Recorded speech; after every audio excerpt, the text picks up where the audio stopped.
up, everybody? Welcome back to Twisted Life of TV. I'm Poetry. You are here for PNTV. I know it's Travel and Talk Tuesday, but we're going to do PNTV today because I really don't have that much in my life to talk about.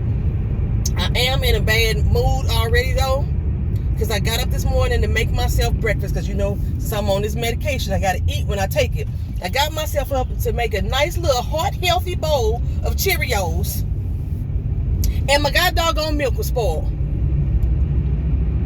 I'm so pissed off. I made a nice little healthy bowl. It was the last of my Cheerios, first of all. The last of it. Poured my milk in. It wasn't no clumps, no smell, nothing. Ate that first spoonful, and what did I get? Sour milk. It ain't even expired yet, y'all. I have never had milk expire before the expiration date. I'm so frustrated. I wanted that bowl of cereal so bad because I didn't feel like cooking breakfast. So now I gotta eat a god doggone bagel and some bacon just so I can have something on my stomach and still get to work at a decent freaking time because I can't make breakfast. So I'm aggravated, y'all. Aggravated. But I got spring cheese. Hold on. Okay. I had to get a napkin. I had to get a napkin. Get the cream cheese off my fingers. I was licking my fingers and stuff. Okay, my hands are clean. Anywho. So, yeah, that's where I'm at. But I wanted to bring y'all PNTV, y'all, because I told you I was following that. Wanted to follow that Johnathon Majors case. And I want to talk about that. Remember, if y'all been with me on this channel for a while, y'all probably heard the stories of when I went to jail. And I talked about one of the times where I went to court. And yes, I said one of the times because it's been more than one time. I went to court and I was sitting before the judge. And the judge said there was a case in front of me. This young man and his friend was involved in a situation at a club. An altercation broke out. The young man and his friend decided to leave the club because they didn't want to be involved. But when they left the club, the people who were the instigators chased them. So he's driving down the street rapidly, fleeing fast from these guys because in St. Louis, East St. Louis, you don't never know if that's going to be your last breath. These dudes out there will kill you quick, right? He's driving away super fast. He ends up crashing into a tree.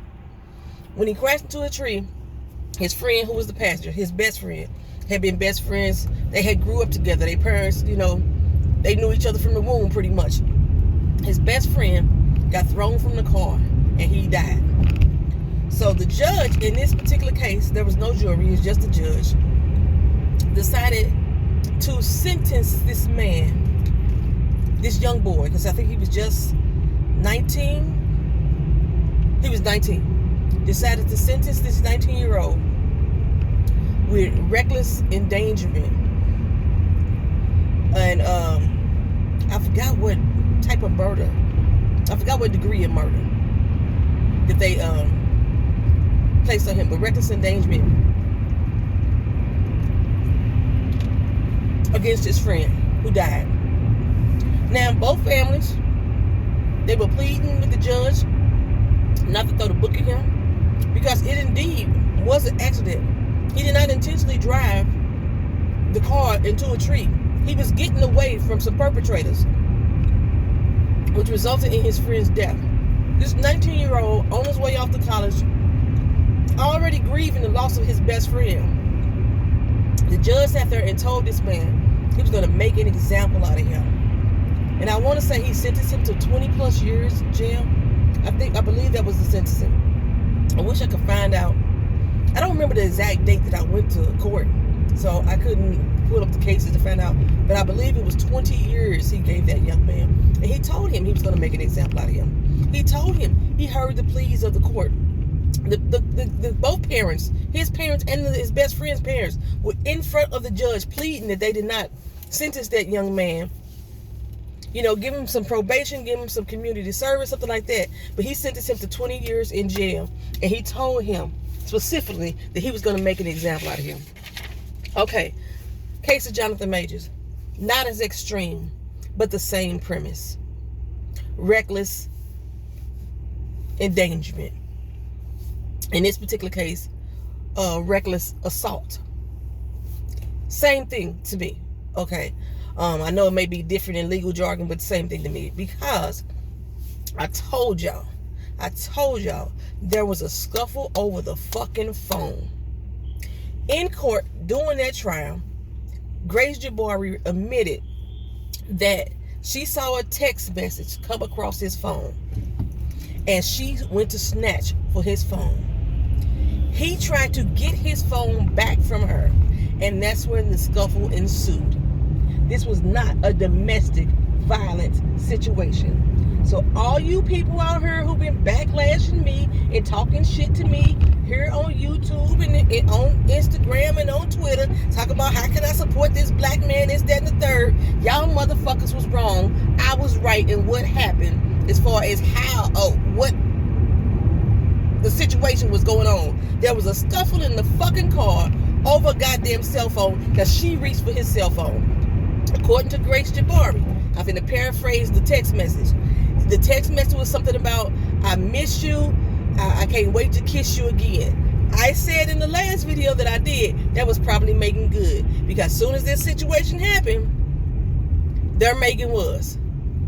Standing by her side. And to this day, she's still standing by that man. Okay. I said that. But y'all went on this whole little tantrum and this rant about how he has a history of being domestically violent. I'm going to tell you right now. What happened in that car initially is something that most people would do if their significant other is grabbing for their phone and they don't want you to see it. They're going to shove you off, push you off, try to get the phone out of your hand. And that's what happened. He attempted to get the phone out of her fingers. She was prying on that motherfucker like a vice grip. He had to pry her fingers off of his phone to retrieve the phone out of her hands. And this is what caused the injuries to her fingers. In the car, a scuffle ensued. Now the driver, he maintained that she assaulted Johnathon Majors first. The problem with the driver is that the driver was supposedly looking forward, looking ahead.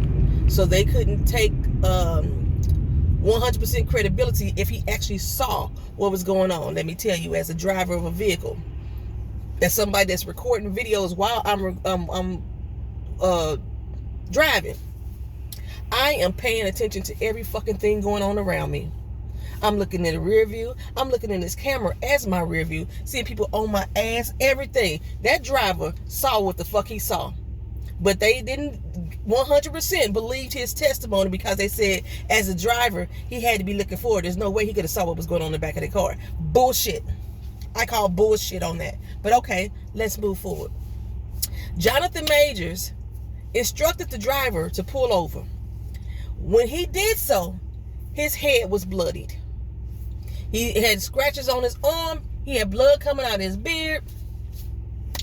And he took off running. That's the video that we saw, him running down the street and she was chasing him. In his efforts to put her back into the car as he got out, because he wanted to get out. She got out to follow him. He tried to put her back in the car. That's when you saw him trying to put her back in the car. That's where they are saying that he had harassed her. Because he put her back in or tried to put her back in the car. That's where the harassment came in from. That is not domestic abuse. That is not domestic violence. Okay? I said this in the beginning. If you watched my very first video, this is what I said in the beginning. Okay? I tried not to give a permanent opinion on the what the case was going to end up being because I didn't know. But that's basically what happened, okay? So, in that scuffle or that attempt to get her back in the car, like I said, she scratched him. She scratched his face up. He was bleeding and bloody and all this, that, and third. She tore his coat pocket. They show, I think he was missing a tooth. I can't remember what that picture was. The evidence, it looked like it was a tooth. If it wasn't a tooth, it was a hunk of skin. It was something but it was his. The hole in his pants, you can't make me believe that she put the hole in his pants, only because he dressed like he's still in Antebellum South. That's his attire. He has a pocket. You know what I'm saying? Oh, slow down, girl. Slow down, girl. Like I said, you got to be careful. I got to pay attention to my surroundings. I saw the police. You see how I peeped the police right there on the road? No, you're not finna get me. Not today, buddy. Hopefully you ain't finna get me, because he did pull out as soon as I started to come by. I was doing 42 in the 30.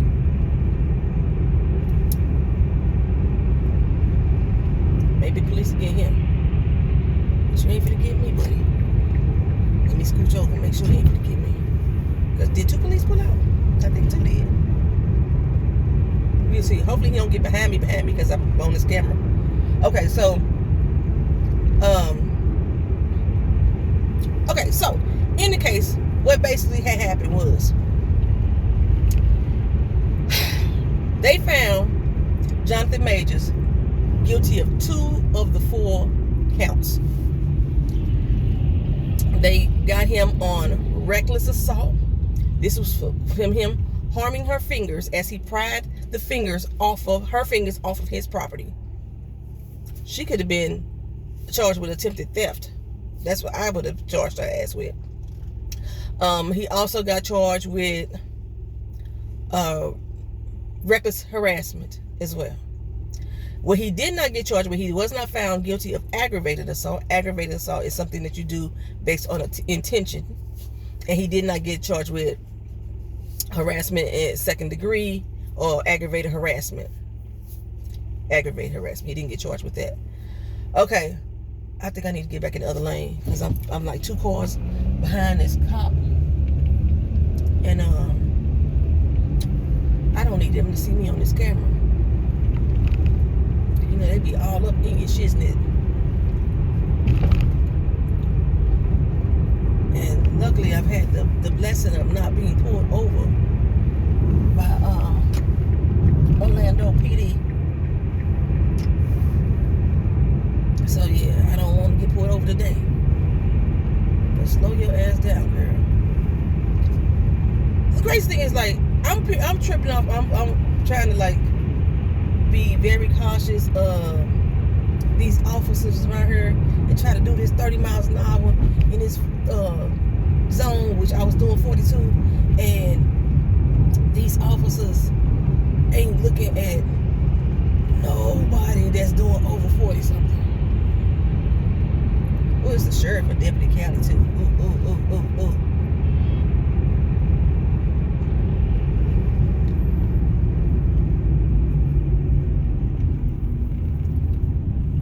If these people behind me still driving reckless, maybe I should just keep driving reckless too. Fuck it. I don't know. I ain't just ass. They on his ass. Okay. So basically, she tried to take his phone from him. In the process, got hurt. Her fingers hurt. She tried to chase him out of a vehicle. He tried to put her back in it. He got charged with harassment because he tried to put her back in the vehicle and prevent her from chasing him. And he gets sentenced, or he gets found guilty. He's looking at up to a year in prison. His sentencing date is February 6th. There is no fucking way that he should have been sentenced for anything at all, and her get out scot-free. Because remember, New York prosecutors do not want to prosecute her at all. He scratched up, bloodied up, clothes ripped. She tried to steal his property. She chased him.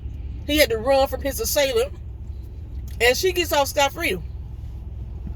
Now, I told y'all, I don't give a fuck what race this person decides to date, which was a lot of the people's complaints, which is why y'all was so quick to jump on the bandwagon and say that he did it, what have you. It has never been my concern or my issue. But when it comes to justice, race always plays a fucking factor. That is one thing that has been proven to be true throughout history. That usually when a white woman claims assault or something happened to her at the hands of a black man, he's always innocent until proven guilty. Or he's always guilty until proven innocent. In this case, he wasn't proven innocent or halfway. It sounds like his lawyer is possibly going to still appeal. But this case should have never got to this point at all. And the judge, he has the legal right to overturn the conviction. It is in a judge's discretion to do so. You don't normally see it happening, but it can happen. Because the jury's verdict is basically a recommendation. They find him guilty of such and such, such, such. It's up to the judge to say whether or not that they believe that verdict is fair or in line with the law. But that judge ain't gonna do that.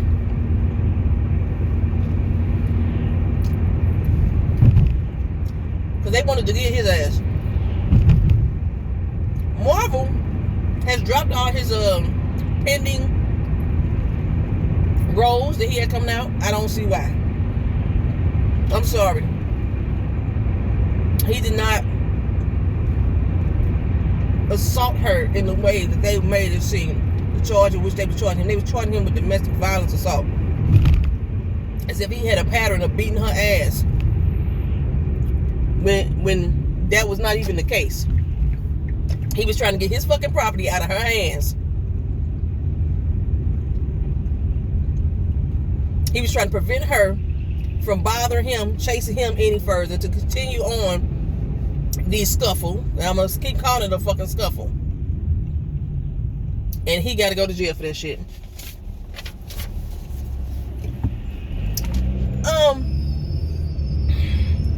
So yeah, I don't see why Marvel would have dropped anything.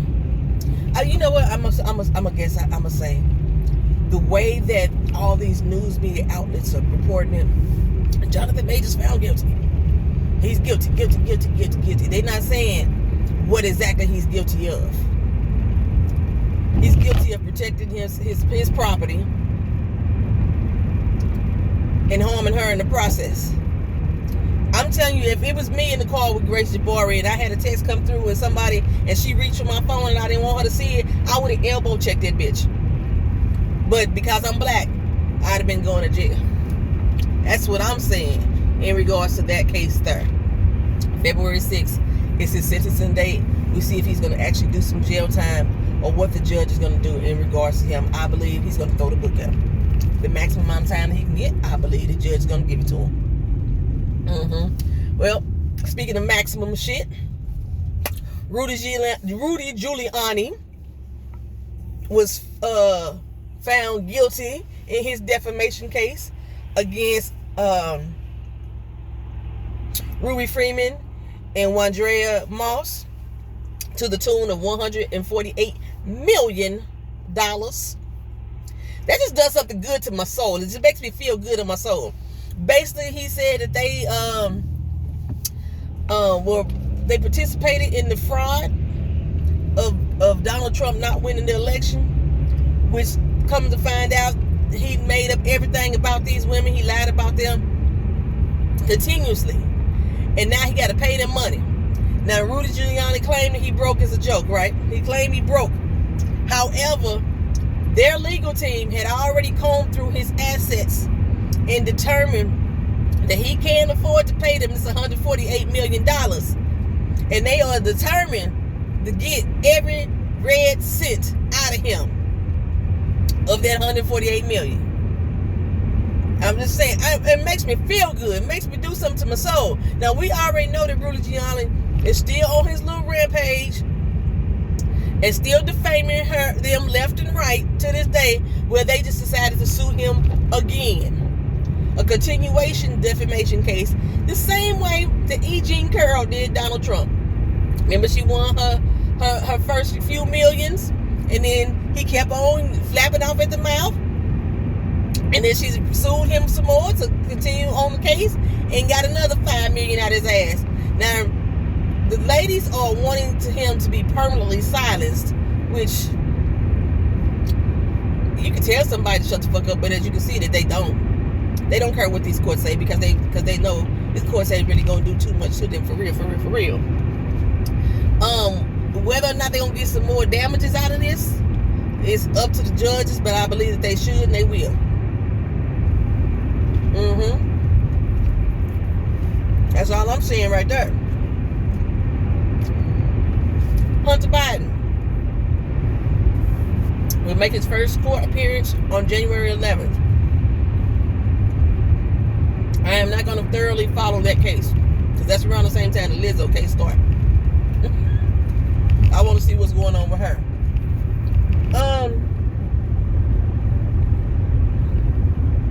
Mark Meadows in the Georgia RICO case. Let me try to get his case moved out of Georgia State. They denied him. You got to stick with Georgia, and Georgia's still going to prosecute your ass. Now, Mark Meadows turned evidence or testified against Donald Trump, or gave testimony against Donald Trump, and got immunity in the federal January 6th case with Jack Smith. But as far as Georgia goes, no, baby, you still a convict. You still indicted. You still got to take your chances with Georgia State Court. You should have filed a plea deal with Fonnie a long time ago. That's what you should have did. But you thought your bitches was too big.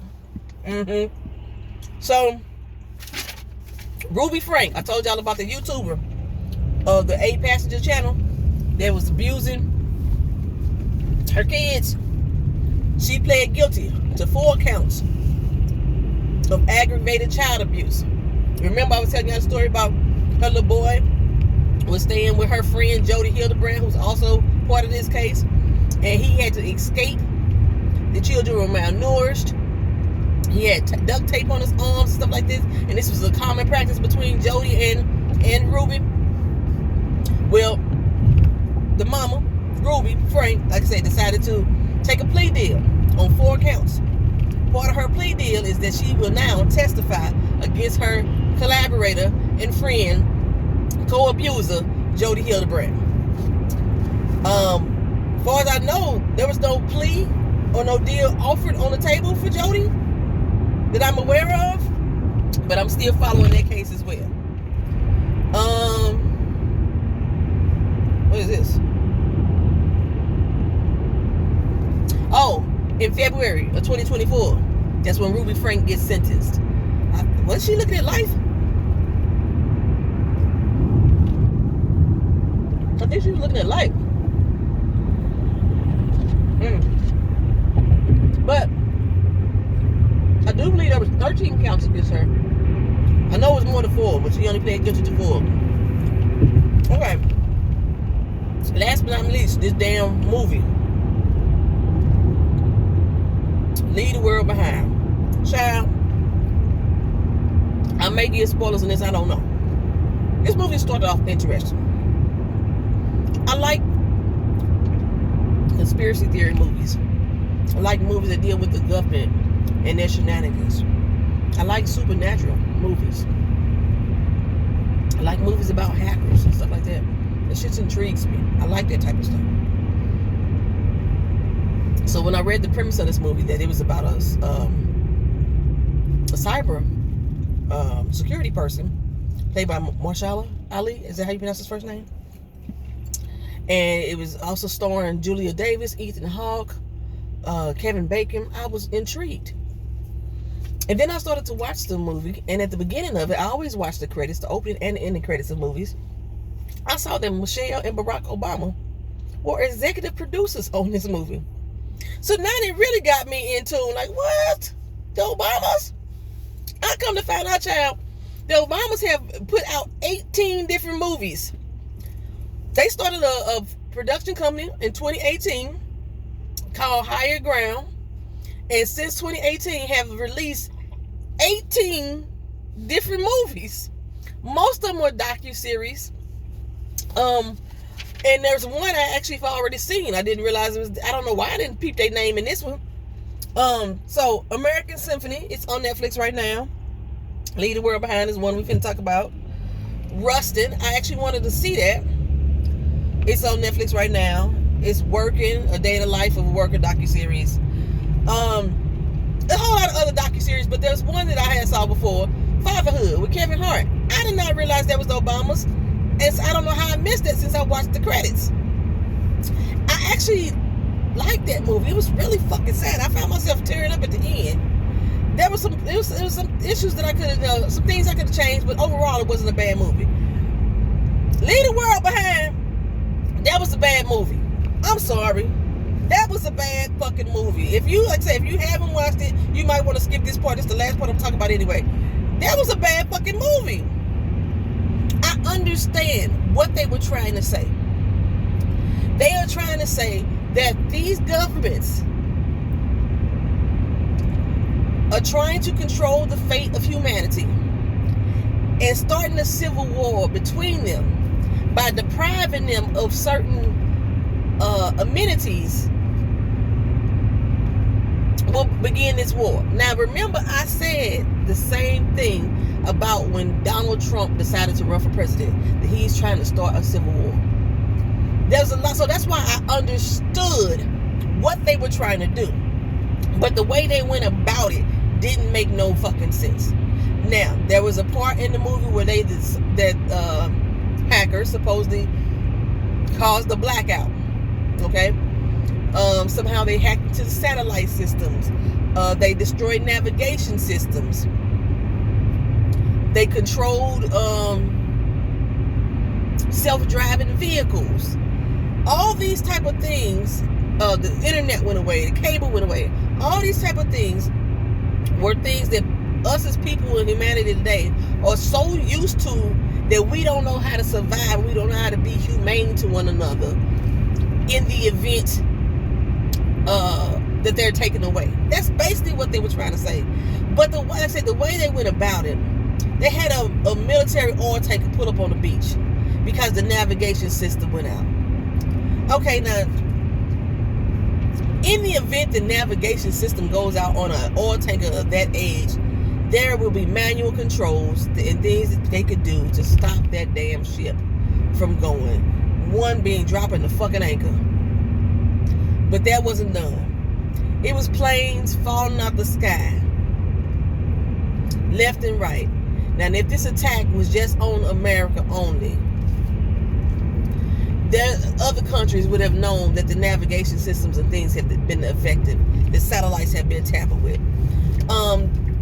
They also were talking about the spread of misinformation. There was flyers being dropped around by airplanes all over.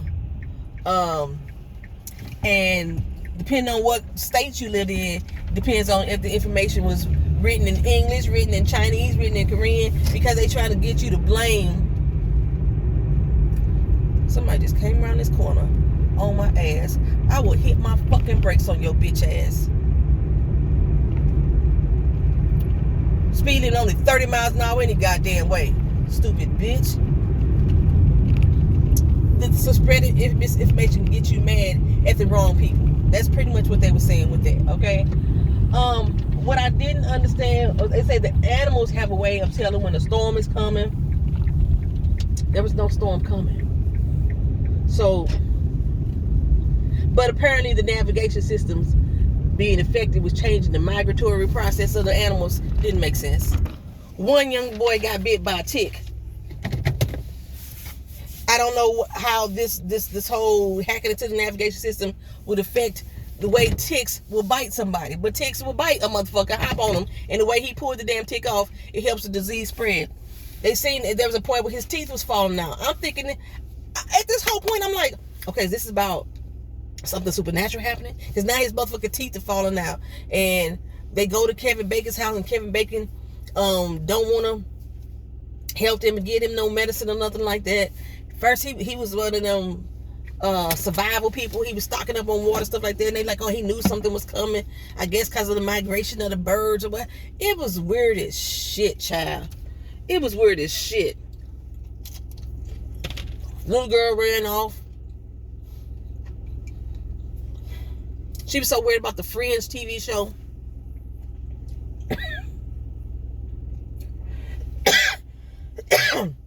Shouldn't have ate that bacon right there. Hold on. It cleared my throat. Okay. She was still worried about the TV show Friends, and nobody would listen to her, which is basically saying nobody listens to the children. The children are smart. Be cautious of what the children are saying to you. Everybody's so worried about what's going on in adult situations, they forget to listen to the kids. It was so much going on. The Spanish lady on the road, she trying to warn him of what's going on, but Ethan don't know shit about Spanish. He couldn't understand what she's saying. That's to say, you need to be more familiar with other languages. The whole purpose of Higher Ground, Barack and Michelle Obama's production studio, is to teach people how to interact better on a social level. So a lot of these things are trying to tap into so many different societal things that it got over swamped with nothingness. The way this movie ended was so pathetic. I didn't even realize it was fucking ending. It made no sense to me. She breaks into this house, and why she took off, I don't even fucking know, but she breaks into this fucking house, and she's sitting there eating all the sweets and the cookies and the candies and the chocolate and the Pepsis, which Michelle Obama is like a health nut. So this was showing how these sugars and stuff was like calling her, like an addiction type of situation. Like I said, I could probably break down the movie and explain it to these better. I thought I was gonna have more time, but I'm at work and I'm already 5 minutes late. So let me get in this office. I would not recommend you see this movie, but if you just want to understand or see the confusion and be just as confused as most of the people I know that watched it, go ahead and watch it. It's on Netflix. It's free. The Obamas did it. That was some bullshit. I thought that maybe they was gonna run it like Marshawn Ali was actually going to terrorize this family. It didn't make sense to me. His purpose. The racial tension between Julian Davis and his daughter Ruth seemed very unnecessary and very contrived. Like I said, with the boat coming up and the planes falling out the sky, I thought it was going to be something supernatural. And Barack Obama actually had a hand in this script. He actually had a hand in trying to weed out things that wouldn't be factual. He wanted to make it more accurate and true. So Barack essentially is saying to us, this is how the government is working. We just ain't seeing it. That's basically what Barack is saying in this movie. If he went through and sat down with the script and said, okay, that ain't right. This is more factual. That ain't right. This seems like this could be true. I don't know if the Tesla situation was a dig at Elon Musk, but basically a whole bunch of self-driving cars drove off the lot and blocked all the highways. Now, the Teslas are normally supposed to stop when they sense another car in front of them, but all these Teslas was crashing into each other. But somehow the Tesla was all going down the same road. You didn't see self-driving vehicles driving anywhere else in this fucking town, just down that one fucking highway. Let me get over and go to work.